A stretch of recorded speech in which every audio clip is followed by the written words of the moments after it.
এইটাকে জানার বিষয়। উনি ডেকে বললেন রাধারানীর প্রণয় মহিমা যেমন ছিল, বসে শোনেন বিজ্ঞ হলো, এইখান থেকে আমার একটু আলোচনা করতে হয়। একদিন শ্রীকৃষ্ণ বসে আছে, বলি আপনার দিকের কাছে ভক্ত যারা রয় সবাই যে শ্রীকৃষ্ণের চরণ ধুলি সম্বল করে মাথায় নিল তুলি। এক এক ভক্ত কেউ বা শ্রীকৃষ্ণের চরণ ধুলি চেটে চেটে খায়। কোন ভক্ত বিকল শ্রীকৃষ্ণের চরণে ঢেলে দেয় জল, ওই জল নিয়ে চরণামৃত করে খায়। ভগবান মনে মনে চিন্তা করে, না জানি কত স্বাদ আমার ধুলির ভিতরে, চরণে কি এতই স্বাদ হয়। অন্তরে আমার জেগেছে, ভাবো যখন ভক্তরা থাকবে না তখন কৃষ্ণকে শোনা, আমি আমার চরণ থেকে একটু ধুলি নিয়ে নিজে খেয়ে দেখব।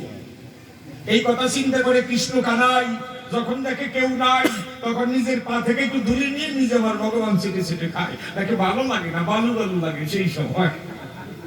আর নিজের পা থেকে ধুলি খেলে ভালো লাগে না, বালু বালু লাগে সেই সময়। দেখেন একটু চিন্তা করে বসে শুনেন নারী নরে। এখন ভগবান চিন্তা করে, যদি ধুলি ভালো না লাগে, ভক্তরা কেন প্রেম সোহাগে বারবার করে ধুলি নিয়ে খায়?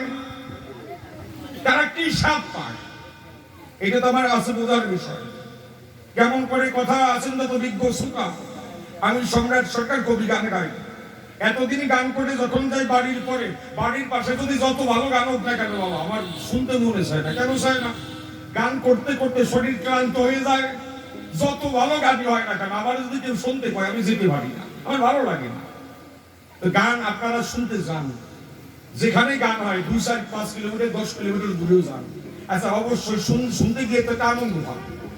আনন্দ না পেলে কি আপনারা গান শুনতে যান? তা আপনারা গান শুনে কি আনন্দ পান তাকে আমি সম্রাট জানি? তা জানি না, কারণ আমি তো শুনতে যাই না। এইবার আপনাদের জানাই, আমি তো মাসের পর মাস রাত জেগে গান গাই। আমি গান গাইতে গাইতে একটা আনন্দ পাই। আমি গান গাইয়ে কি আনন্দ পাই তাকে আপনারা জানেন? আপনারা শুনে কি আনন্দ পান তা আমি জানি না, আর আমি গাইয়ে কি আনন্দ পাই তা আপনারাও জানেন না। এই দুইজনের মনের ভাব বুঝতে হলে স্থান পরিবর্তন করতে হবে।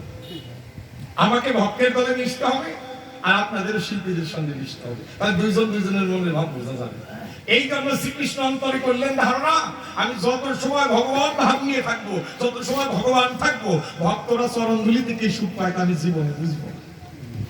এইবার আমার অন্তরে জেগেছে, ভাবো আমি নিজে একজন ভক্ত হব। ভগবান ভাবলেন আমি নিজে একজন ভক্ত হব। ভগবান তো বলেছে আমার হতে নাম বড়, নাম হতে ভক্ত বড়, আর ভক্ত হতে দাদা এই রিভারটা একটু কমান তো, খামটা কেমন জানি হয়ে যাচ্ছে মাঝে মাঝে, রিভারটা একটু কমান। আচ্ছা আচ্ছা, তাহলে ভগবান বলেছে আমার হতে নাম বড়, নাম হতে ভক্ত বড়, আর ভক্ত হতে ভক্তের চরণ ধুলি আরো বড়। তাই না বাবা? ঠিক বলছি তো?